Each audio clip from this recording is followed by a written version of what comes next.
தந்தி தொலைக்காட்சி நேயர்களுக்கு வணக்கம். நல்லதை சொல்வோம், நல்லதை செய்வோம், நல்லதே நடக்கும். இன்று 5/6/2025 வியாழக்கிழமை. உத்திர நட்சத்திரம் காலை 6:54 வரை, பிறகு அஸ்தம். இன்றைக்கு நான் உங்களுக்கு சொல்ல இருக்கிற நல்ல கருத்து, எழுத்துகள் பெயரிலே எந்த எழுத்து இருந்தால் என்ன பலன்னு கொஞ்ச நாளைக்கு முன்னாடி உங்களுக்கு சொன்னேன்.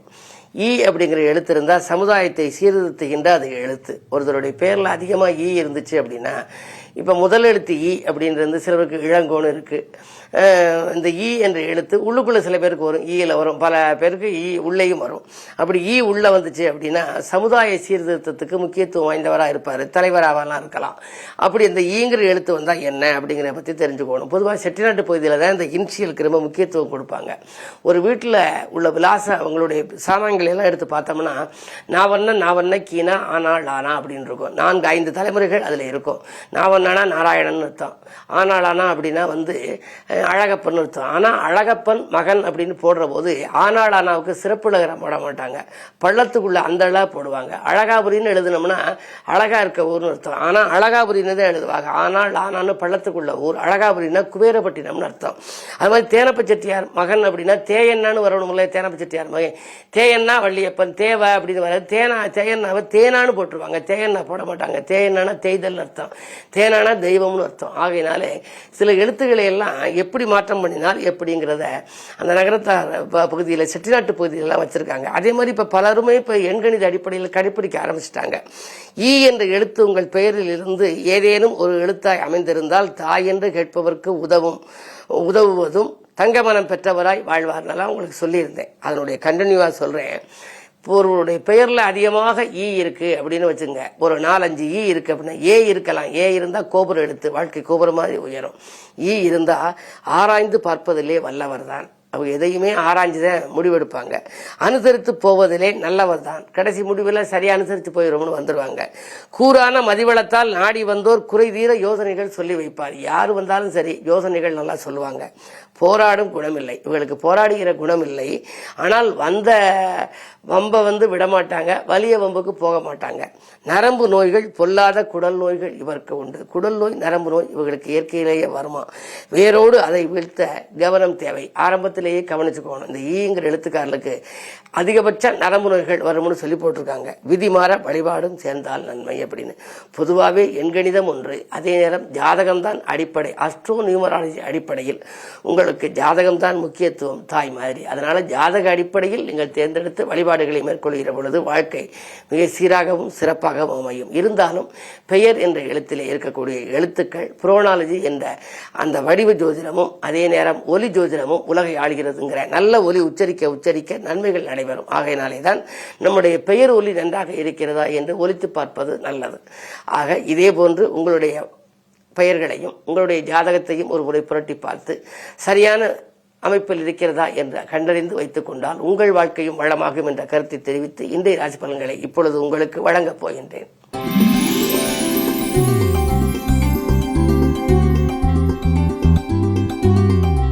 மேசராசி நேயர்களே, உங்களுக்கெல்லாம் இன்று ஒரு இனிய நாள்.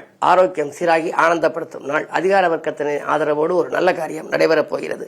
2இல் சூரியன் இருப்பதால் திட்டமிட்ட காரியங்களை திட்டமிட்டபடி செய்து முடிப்பீர்கள். நண்பர்களின் ஆதரவும் உண்டு. அதே நேரம் உயர்ந்த அந்தஸ்து படைத்தவர்களின் அவர்களும் உங்களுக்கு உதவிக்கரம் நீட்ட முன் வருவார்கள். இன்று சுக்கிரபலம் நன்றாக இருப்பதால் அக்கறை செலுத்தாத காரியத்தில் கூட ஆதாயம் கிடைக்கும்.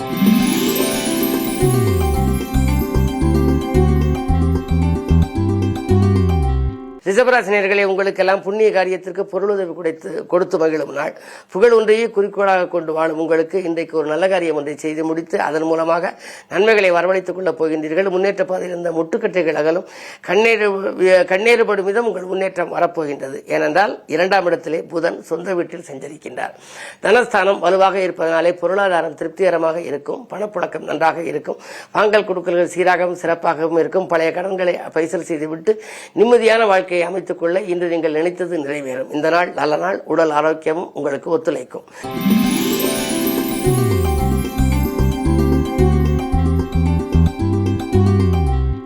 மிதுனராசி நேயர்களே, உங்களுக்கெல்லாம் புதன் வியாழன் சேர்க்கை. புதன் தன் சொந்த வீட்டில் இருப்பதனாலே மாமன் மைத்துன வழியில் உங்களுக்கு ஒரு மகிழ்ச்சியான தகவல் கிடைக்கலாம். சேமிப்பு அதிகரிக்கும். கரைந்த சேமிப்புகளை ஈடுகட்டுவீர்கள்.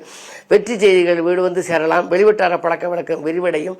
கல்யாண முயற்சிகள் கைகூடலாம். பிள்ளைகளுக்குள்ளே கடன் கடமைகளை செய்து முடிப்பீர்கள். அயல்நாடு சென்று பணிபுரிய வேண்டும் என்று விரும்பிய பிள்ளைகளுக்கு அதற்காக எடுத்த முயற்சி கூட வெற்றி பெறும். இந்த நாள் நல்ல நாள்.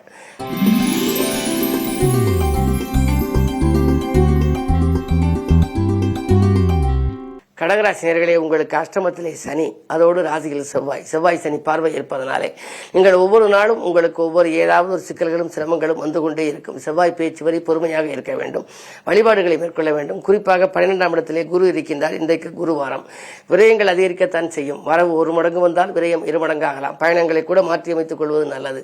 திடீரென நண்பர்கள் கூட பகையாக மாறலாம். எனவே எச்சரிக்கையோடு இருக்க வேண்டிய நாள் இந்த நாள் என்பதை நினைவில் கொள்ளுங்கள். இன்றைக்கு குரு தட்சிணாமூர்த்தியை வணங்குவது நல்லது.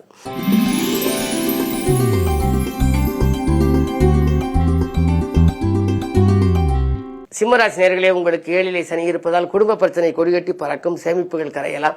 சிறு சிறு துளைகள் வந்து கொண்டு அலைமோதும். முன்னேற்ற பாதையில் முட்டுக்கட்டைகள் அதிகரிக்கலாம். தடைகளும் உங்களுக்கு கூடும். தன்னம்பிக்கையும் குறையும். அதே நேரத்தில் எதை நீங்கள் செய்தாலும் அது திருப்திகரமாக அமையாது. ஒரு வேலையை 1க்கு 2 முறை செய்யும் சூழல் உருவாகலாம். மருத்துவ செலவு உண்டு. எனவே நீங்கள் இன்றைக்கு குருவாரம் என்பதனாலும் ஜென்மத்தில் கேது இருப்பதனாலும் புகழ்பெற்ற ஆலயங்களுக்கு சென்று வழிபட்டு வரலாம். அல்லது குரு பகவானை வழிபடுவது உகந்தது.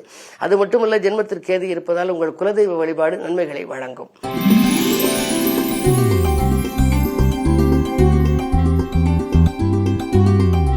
கன்னிராசி நேயர்களே, உங்களுக்கெல்லாம் எண்ணங்கள் எளிதில் நிறைவேறுகின்ற நாள் இந்த நாள். லாபாதிபதி சந்திரன் உங்கள் ராசியில் இருக்கின்ற பொழுது உங்களுக்கு சஞ்சலங்கள் அகலும். சந்தோஷம் கூடும்.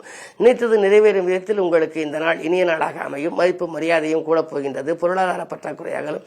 பூமி வாங்கலாம் விற்கலாம் என்ற நினைவுகள் எல்லாம் உங்களுக்கு வந்து கொண்டே இருக்கும். பூர்வ புண்ணியத்து சொத்துக்கள் பூர்வ புண்ணியத்தமனாக வந்து சொத்துக்களை வைத்துக் கொள்வதா அல்லது கொடுத்துவிட்டு புது சொத்து வாங்குவதா என்றெல்லாம் சிந்திப்பீர்கள்.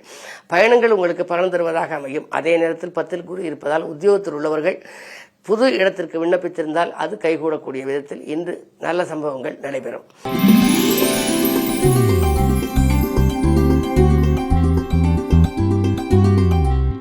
துலாம் ராசி நேயர்களே, உங்களுக்கெல்லாம் வீடு மாற்ற சிந்தனைகள் மேலோங்கும் நாள். வெளிநாட்டு பயணத்திலும் உங்களுக்கு விருப்பங்கள் ஏற்படலாம்.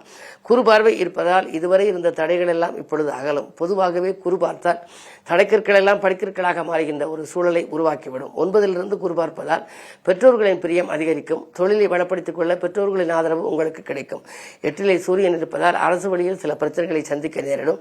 எனவே அரசாங்க பணியில் இருப்பவர்களோ அல்லது அரசியல்வாதியாக இருந்தாலோ கொஞ்சம் யோசித்து செயல்படுவது நல்லது.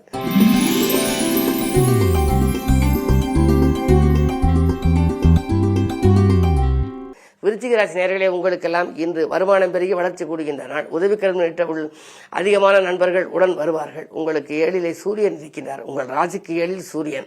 எனவே அரசாங்க ஆதரவு உங்களுக்கு கிடைக்கும். நீங்கள் அரசியல் களத்தில் இருந்தால் உங்களுக்கு நல்ல பொறுப்புகள் கிடைக்கலாம். மறைந்த புதனால் நிறைந்த தனலாபம் உண்டு. அதே நேரத்தில் உங்களுக்கு ஆதாயம் தரும் தகவல் அதிகாலையிலேயே வரப்போகின்றது. புதிய தொழில் தொடங்கும் முயற்சிகளில் ஆர்வம் காட்டுவீர்கள். பழைய தொழிலை பைசல் செய்துவிட்டு புதிய தொழில் தொடங்கலாமா என்ற சிந்தனைக்கு நண்பர்கள் ஒத்துழைப்பு செய்வார்கள். அயல் நாட்டிலிருந்தும் உங்களுக்கு ஆதாயம் தரும் தகவல் வரலாம். இந்த நாள் இனிய நாள். ஆடை ஆபரண சேர்க்கை அதிகரிக்கின்ற நாள். குருவாரம் என்பதனாலே குருவை கும்பிடுவது நல்லது.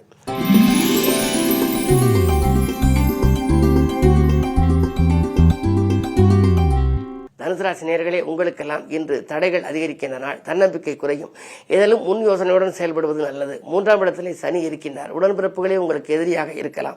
கடன் சுமை கொஞ்சம் அதிகரித்துக் கொண்டே இருக்கும். ஒரு கடனை அடைக்க மற்றொரு கடன் வாங்கும் சூழல் கூட உண்டு. உத்தியோகத்தில் உங்களுக்கு கேட்ட சலுகைகள் கிடைப்பதில் தாமதம் ஏற்படும். மேலதிகாரிகளால் நெருக்கடி நிலை உருவாகலாம். எனவே இங்கு இருக்கலாமா அல்லது விலகலாமா என்று கூட சிந்திப்பீர்கள். பொறுமையோடு இங்கு இருப்பது நல்லது.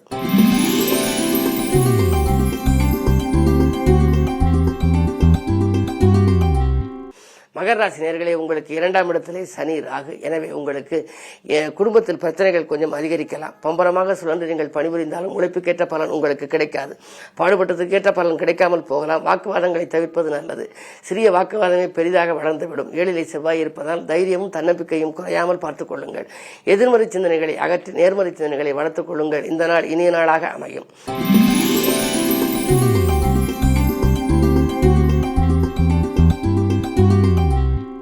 கும்பராசி நேயர்களே, உங்களுக்கு சந்திராஷ்டமம். எது செய்தாலும் யோசித்து செய்ய வேண்டும். இறைவனை பூஜித்து செய்ய வேண்டும். இறை நாமத்தை வாசித்து செய்ய வேண்டும். அது மட்டுமல்ல, தடைகள் கொஞ்சம் அதிகரிக்கலாம், செலவுகள் கூடலாம், செய்தொழில் மந்தமாக இருக்கும், குடும்பத்தினரிடம் கொஞ்சம் அனுசரிப்பு தேவை. ஏனும் ஒரு பொறுப்பை பிறரிடம் ஒப்படைத்தால் அது நடைபெறாமல் போகலாம். எனவே உங்களுடைய மேற்பார்வையிலேயே அனைத்தும் வைத்துக் கொள்வது நல்லது. மாலை நேரத்தில் உங்களுக்கு மகிழ்ச்சி பயணம் ஏற்பட்டாலும் அதை தவிர்ப்பதுதான் நல்லது. இன்று குருவாரம் என்பதனாலே குரு தென்முக கடவுளை வழிபடுவது நன்மை தரும்.